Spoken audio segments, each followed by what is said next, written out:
Bismillahirrahmanirrahim. Assalamualaikum warahmatullahi wabarakatuh.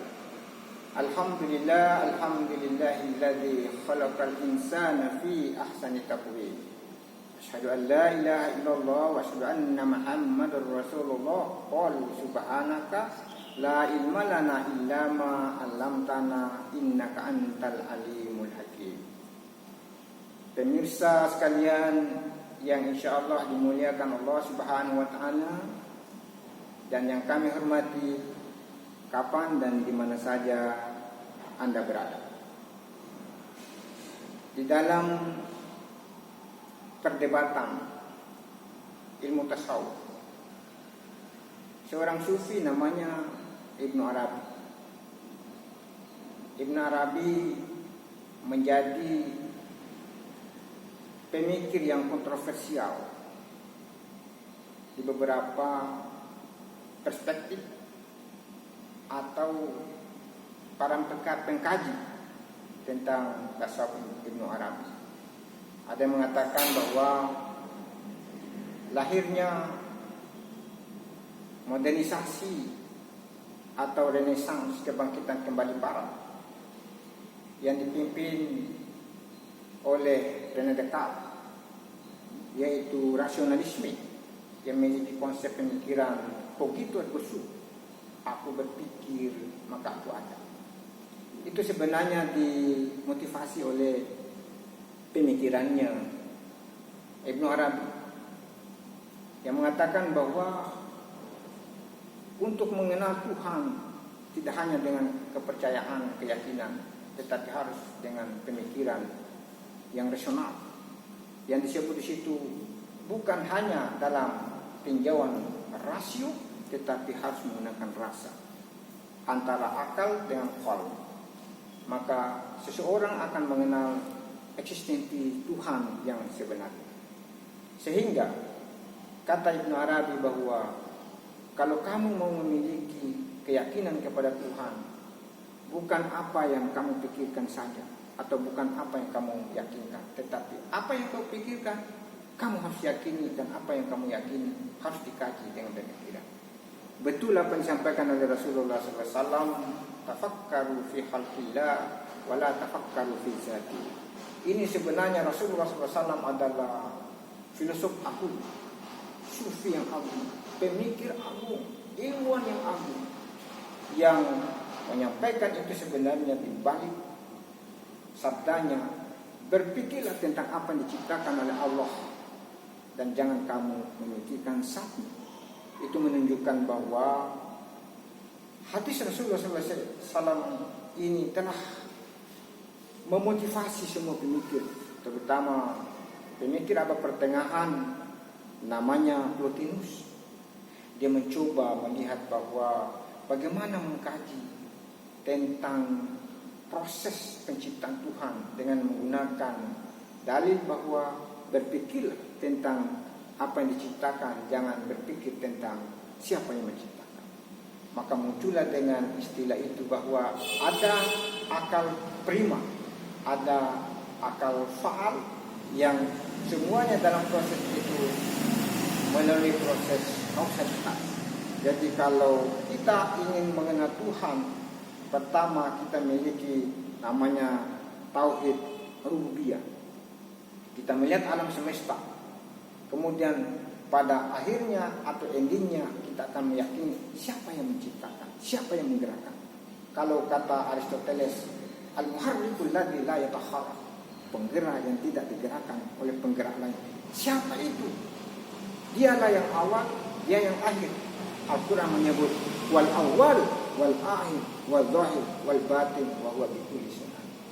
Dialah yang pertama dan dialah yang terakhir ketika semua ciptaannya sudah hancur dan fana. Dialah Tuhan yang mengenal yang nampak dan mengenal yang tidak nampak serta mengenal semuanya. Oleh karena itu pemirsa sekalian, persoalan tentang pemikiran Ibnu Arabi ini berkembang sampai sekarang dalam kajian ilmu tasawuf. Yang inti pemikirannya di situ adalah kalau Anda ingin mengenal Tuhan lebih dalam, maka Anda harus mendekati sifat-sifat insan kamil. Apa itu insan kamil? Insan kamil itu diambil dari sebuah ayat yang disebut bahwa laqad khalaqnal insana fi ahsani taqwim. Ternyata yang takdim di sini adalah berada pada posisi pada diri Rasulullah Sallallahu Alaihi Wasallam. Manusia sempurna hanya ada satu di dunia ini, yaitu Rasulullah Sallallahu Alaihi Wasallam. Ternyata kenapa nabi-nabi yang lain tidak seperti Rasulullah SAW? Dalam sebuah kajian, minimal ada 3 nabi yang kita coba melakukan kajian tentang keberadaannya dengan Nabi Rasulullah SAW. Yang pertama, Nabi Isa itu dalam pandangan ilmu tasawuf adalah yang penuh kelembutan, penuh keindahan, disebut sifat jamaliyahnya Allah. Sifat jamaliyah itu adalah Allah pemaaf. Allah itu maha indah. Allah itu sabar. Apa kaitannya dengan Nabi Isa? Nabi Isa itu sabar, pemaaf, dan indah. Tidak pernah marah. Pada suatu ketika ada sekelompok manusia, anak muda untuk beramai-ramai mau memasak seorang pencuri. Ditanya oleh Nabi Isa pada saat bertatapan dengan Nabi Isa, ketemu di perjalanan. Nabi Isa bertanya, kelompok ini hendak mau melakukan apa? Kami ingin memasak pencuri, membunuh. Kata Nabi Isa, boleh kamu membunuh, tetapi apakah kamu semua tidak pernah berdosa? Di sini ada sifat kelemah lembutan Nabi Isa, bahwa semua orang pernah berdosa. Kalau begitu janganlah kamu menghukum yang lain, karena mereka berdosa sama dengan Anda. Maafkanlah dia. Oleh karena itu, inilah sifat yang dimiliki oleh Allah Subhanahu wa taala. Innallaha ghafurur rahim. Sifat jamaliyah. Sedangkan Nabi Musa sifat jalaliyahnya Allah. Nabi Musa itu tegas. Nabi Musa tidak pernah memaafkan orang kalau salah, yang menghukum. Begitu juga Allah. Kalau ada yang menserikatkan dirinya, masuk neraka. Jadi sifat jamaliyah adalah sifat yang berhadapan dengan sifat jalaliyah. Nabi Musa adalah sifat yang sangat perkasa. Nabi Isa adalah sifat yang indah. Maka perpaduan sifat kedua ini, Nabi Musa dan Nabi Isa, maka berada pada diri Rasulullah Sallallahu Alaihi Wasallam kamilah. Jadi insan kamil itu adalah perpaduan kolaborasi sifat jamaliyah Allah dengan sifat jalaliyahnya Allah.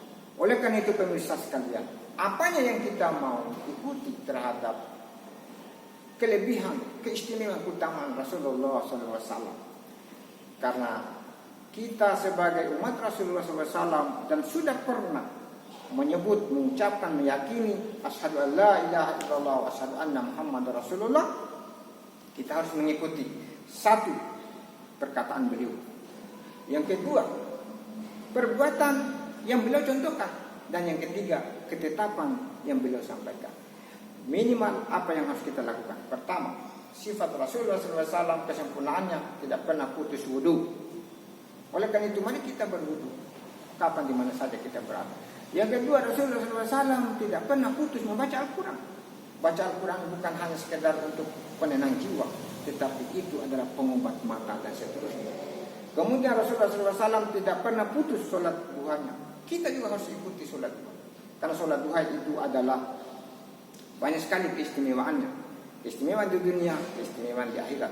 Salah satunya memudahkan orang pada saat menghadapi sakaratul maut. Yang ketiga, Rasulullah SAW tidak pernah putus sholat tahajud. Oleh karena itu, mari kita ikuti ayat wa minal laili fatahajjad bihi nafilatan asa ayyab'atsaka rabbuka maqaman mahmuda. Inti ayat itu, maka bangunlah kamu di sepertiga malam untuk melaksanakan sholat tahajud. Karena sholat tahajud itu dekat kepada Allah Subhanahu wa taala, dan kita diselamatkan oleh Allah Subhanahu wa taala dalam berbagai masalah yang kita hadapi. Yang terakhir, Rasulullah SAW tidak pernah putus zikir.